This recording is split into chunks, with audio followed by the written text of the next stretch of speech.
Hello, जय हिंद प्यारे साथियों। मैं विनोद मीणा आपके अपने YouTube चैनल मिशन पाठशाला पर आप सभी का हार्दिक स्वागत करता हूं। आई होप आप सभी अच्छे होंगे, स्वस्थ होंगे। साथियों, हम राजस्थान पुलिस कांस्टेबल के लिए महिला एवं बाल अपराध पढ़ रहे थे, जिसमें हमारे 4 टॉपिक कंप्लीट हो चुके हैं। आज अपना ये टॉपिक है नंबर 5। टॉपिक नंबर है 5वां, क्या है? किशोर न्याय यानी कि बालकों की देखरेख और संरक्षण अधिनियम 2015। ठीक है, ध्यान से देखना, इसको हम अच्छे से पढ़ेंगे। इंपॉर्टेंट टॉपिक है, क्वेश्चन जरूर आएगा। ओके, सबसे पहले मैं आपको ये बता देता हूँ, टेस्ट सीरीज आपको पता है, ऑल राजस्थान को पता है, आपको तो पता होना ही चाहिए, आप तो रेगुलर स्टूडेंट हो।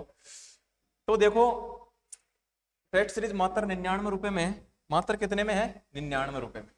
जिसमें क्या है, 15 टेस्ट है, संपूर्ण सिलेबस के ऊपर आधारित है। परीक्षा पैटर्न व्याख्यात्मक हल मिलेगा प्रत्येक क्वेश्चन का, ऑल राजस्थान रैंक मिलेगा। ठीक है, आपको ऑल राजस्थान रैंक देख सकते हो आप कि आपकी रैंक कौन सी है। ज्यादा कुछ नहीं कहना चाहूंगा मैं टेस्ट सीरीज के बारे में। आप पहला टेस्ट फ्री है, मिशन पाठशाला एप्लीकेशन डाउनलोड करना, वहां देखो जाके, आपको अच्छा लगे तो लेना, नहीं तो मत लेना। ठीक है, क्योंकि लास्ट समय आपके पास 40 दिन बचे हुए हैं, इसमें टेस्ट ही एक मात्र उपाय है। ठीक है, रिवीजन प्लस टेस्ट। ओके, ठीक है, लेना चाहो तो ले लेना।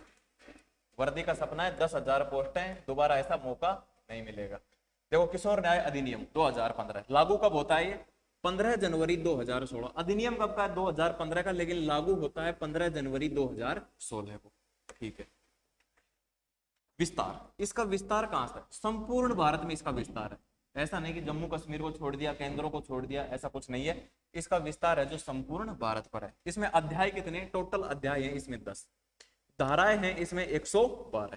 धारा कितनी है? 112 है, आपको ध्यान रखना है। धारा एक में मैंने सभी अधिनियमों में बताया था कि धारा एक में क्या होता है, संक्षिप्त नाम, विस्तार और कब लागू हुआ, और धारा 2 में क्या होती है, उसकी परिभाषा होती है।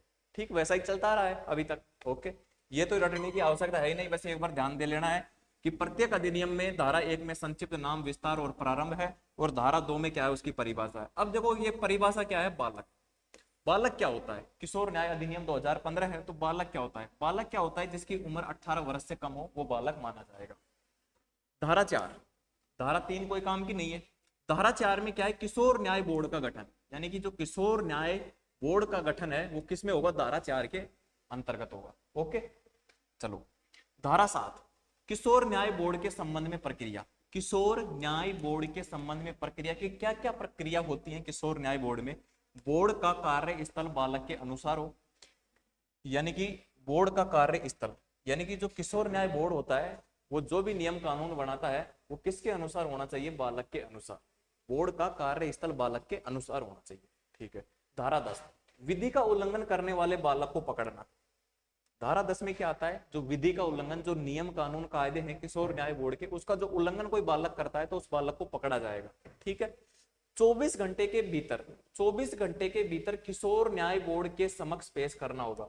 जो बालक जो नियमों का उल्लंघन करता है उसको 24 घंटे के भीतर, वो अपराध करता है, उस अपराध से 24 घंटे के भीतर किशोर न्याय बोर्ड में उसको पेश करना पड़ेगा। बालक को किसी भी दशा में कारागृह में बंद नहीं किया जाएगा। बालक को कारागृह में बंद नहीं किया जाएगा, उससे वैसे पूछताछ हो सकती है लेकिन उसको बंदी नहीं बनाया जाएगा। ठीक है, चलो। धारा 13 में क्या है? धारा 13 में माता पिता या संरक्षण को सूचना देना। उस बालक को पकड़ने के बाद उसके माता पिता को सूचना देनी पड़ेगी। ये इंपॉर्टेंट बात है किसमें? धारा 13 में। धारा 13 कैसे याद कर लेना? तेरा छोरा भाई हमने पकड़ लिया है, किसमें? धारा 13 में। तेरा छोरा हमने पकड़ लिया है, ये अपराध कर रहा है। ठीक है, अपराध कर रहा था तो इसको हमने पकड़ लिया, तेरा छोरा को। ठीक है, तेरा बालक को। ओके। विधि का उल्लंघन, विधि का उल्लंघन होने पर माता पिता को सूचना देना। ये इसमें ही हो गया धारा 13 के अंदर कि जो भी नियम, विधि का मतलब नियम कानून कायदे, उनका उल्लंघन करने पर माता पिता को सूचना देना, के संरक्षक को सूचना देना। माता पिता या संरक्षक, उसके अभिभावक जो भी हैं, जो उसके जिनके संरक्षण में वो रह रहा है, ठीक है, उनको सूचना देना कि तेरा बालक भाई, तेरा ऐसा छोरा तेरा कहाँ से आ गया यार, वो है वो है। धारा 13। धारा 13 के बाद में क्या है? धारा 27। धारा 27 में देखो, ध्यान से देखो, बालक कल्याण समिति का गठन। देखो, मैं ज्यादा समझाने की आवश्यकता है नहीं इसमें, इसलिए मैं आपको समझा नहीं रहा हूं कि धारा 27 में क्या है? कल्याण समिति का गठन प्रत्येक जिले में। कहां होगी? प्रत्येक जिले में। क्वेश्चन बन सकता है कि बाल कल्याण समिति का गठन कहां पर होता है? राज्य में, राष्ट्रीय स्तर पर, तहसील स्तर पर, जिला स्तर पर। तो प्रत्येक जिले में होता है क्या? बाल कल्याण समिति। धारा 27 में 27। संरचना, इसकी संरचना क्या होती है? इसके अंदर क्या होता है कि एक तो होता है अध्यक्ष और 4 होते हैं सदस्य। टोटल कितने होते हैं? 5 होते हैं। टोटल कितने होते हैं? 5 होते हैं। धारा 32, संरक्षक के बिना पाए गए बालक के संबंध में सूचना देना। भाई कि एक ऐसा बालक है कि उसका कोई भी संरक्षक नहीं है, अकेला है, पड़ा है, कोई उसकी साड़ संभाल नहीं है, उसकी सूचना किसको देना? बोर्ड को देना। ठीक है, संबंध में सूचना देना। धारा 74, धारा 74 में क्या है? बालकों की पहचान के प्रकटीकरण का प्रतिषेध, यानी कि बालकों के पहचान, उनके बारे में जो बालकों की पहचान के प्रकटीकरण का प्रतिषेध, यानी कि उनके ऊपर प्रतिबंध लगाना, उनकी पहचान को उजागर नहीं करना, वो किसमें? धारा 74 में। ठीक है। धारा 75 में क्या है? बालकों के प्रति क्रूरता के लिए दंड। बालकों के ऊपर कोई अत्याचार करता है, कोई क्रूरता करता है, पीटता है, मारता, उसका दंड किसमें? धारा 75 में। दंड क्या है? 3 वर्ष का कारावास या 1 लाख रुपए का जुर्माना, और या फिर दोनों भी हो सकते हैं। 3 वर्ष का कारावास हो गया, या 1 लाख का जुर्माना हो गया, या दोनों भी हो सकते हैं। ठीक है। फिर देखते हैं धारा 76। धारा 76 में क्या आता है? भीख मांगने के लिए बालक को नियोजन करना। कई लोग कैसे करते हैं कि बालकों को ले आते हैं कि आज तेरे को पूरे दिन भीख मांगनी है, तेरे को इतने रुपए दे दूंगा। फिर वो भीख मांगते हैं, जितना वो भीख मांग कर ला के देते हैं तो उनको दे देते हैं, उसमें से कुछ परसेंट है ऐसे उनको, यानी कि नियोजन करना, वो किसमें? धारा 76 में वो अपराध है। उसके लिए अगर कोई ऐसा नियोजन करता है बालकों को भीख मांगने के लिए तो सजा है 5 साल की। कितने साल की सजा है? 5 साल की सजा है। और जुर्माना कितना है? 1 लाख रुपए का। ठीक है। धारा 77, किसी बालक को नशीली दवा या मदिरा देने का दंड है, यानी किसी बालक को नशीली दवा देना या मदिरा, शराब पिलाना, जो भी है वो किसमें? धारा 77 में। धारा 77 मतलब नशीली दवा, मदिरा, साथ साथ साथ साथ बैठ के पिएंगे अपन। ठीक है, साथ साथ बैठ के पिएंगे अपन। क्या क्या पिएंगे? ठीक है, समझ गए? ओके। इसमें जुर्माना कितने का है? 7 साल की तो इसमें सजा है, और जुर्माना है 1 लाख रुपए का अगर किसी बालक को नशीली दवा या मदिरा पान करवाता है तो। धारा 78 में, किसी बालक की नशीली दवा या मदिरा की क्रय विक्रय करने में प्रयोग करना, यानी कि किसी बालक को ये बोलना कि आप ये शराब बेच दो, ये नशीली दवा बेच दो, ठीक है, तो हम आपको इतने रुपए दे देंगे, वो किसमें? धारा 78 में। मदिरा पान वगैरह करना धारा 77 में, साथ साथ।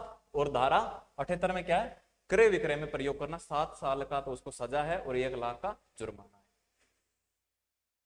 धारा 82 में क्या है? शारीरिक दंड। किसी भी बालक को शारीरिक दंड देना, किसी भी बालक को शारीरिक दंड देना किसमें? धारा 82 में।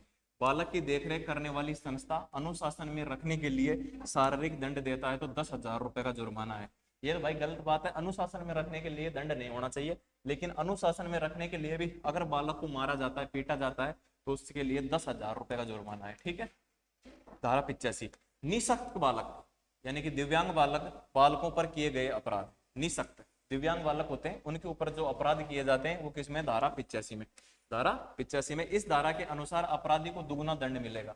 अगर कोई निःशक्त बालक है, यानी कोई दिव्यांग बालक है, असमर्थ है, अपंग है, अपाहिज है, तो भाई उसके ऊपर कोई अपराध करता है तो उसके लिए, जैसे वहां पर कितने साल का सजा थी? 5 साल की सजा थी। अगर ऐसे बालक का प्रयोग करता है तो उसको 10 साल की सजा मिलेगी। 1 लाख का जुर्माना है तो 2 लाख का जुर्माना मिलेगा, यानी कि दुगुना मिलेगा। ठीक है। धारा 87, दुष्प्रेरण। दुष्प्रेरण का मतलब होता है उकसाना।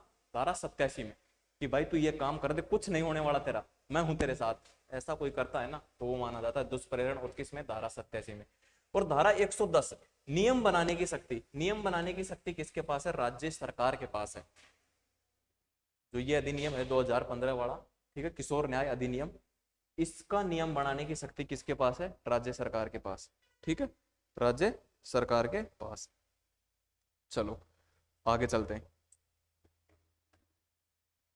ये टेस्ट सीरीज है, आपको पता है 15 टेस्ट है। वो आपका तो OMR होगा टेस्ट है, लेकिन मोबाइल में तो कैसे OMR दे सकते हैं? ऑनलाइन ही होगा आपका। 15 टेस्ट है। कितने टेस्ट है? 15 टेस्ट है, फुल सिलेबस के ऊपर आधारित है। फुल सिलेबस के ऊपर आधारित है। प्रत्येक टेस्ट में 150 क्वेश्चन है। व्याख्यात्मक हल है, व्याख्यात्मक हल है सभी का। अगर कोई भी समस्या हो तो इस नंबर पर व्हाट्सअप कर सकते हैं, 98 87 46 57 20। ओके ओके साथियों, तो आज के सेशन को यहीं पर समाप्त करते हैं। टेस्ट सीरीज को लेने के लिए मिशन पाठशाला एप्लीकेशन डाउनलोड कर लेना, ये मिशन पाठशाला। ठीक है, आपको ये लोगो देखने को मिल जाएगा एप्लीकेशन का। ठीक है, ये ऐसा कुछ है, ऐसा कुछ है। ठीक है, ये लोगो आपको देखने को मिल जाएगा, वो डाउनलोड कर लेना, मिशन पाठशाला। पहला टेस्ट फ्री है, पहला टेस्ट आपको अच्छा लगे तो फिर लेना आप। उसके साथ महिला बाल अपराध के नोट्स फ्री हैं, ये जो मैं पढ़ा रहा हूँ। प्रिंट निकलवाना, 40 दिन बचे हैं आपके एग्जाम के, अच्छे से पढ़ो और सिलेक्शन पक्का है। कितनी सीट है? 10,000 भाई। 15 साल में आई है, 2013 में आई थी, लगभग 10-12 साल बाद। ठीक है साथियों, आज मैं थोड़ा जल्दी में हूँ, इसलिए मैं आपको जल्दी जल्दी पढ़ा रहा हूँ। ठीक है, इसमें वो समझाने की तो बात है नहीं, आपको रटना है बस क्या है क्या नहीं है। ठीक है, जय हिंद जय भारत।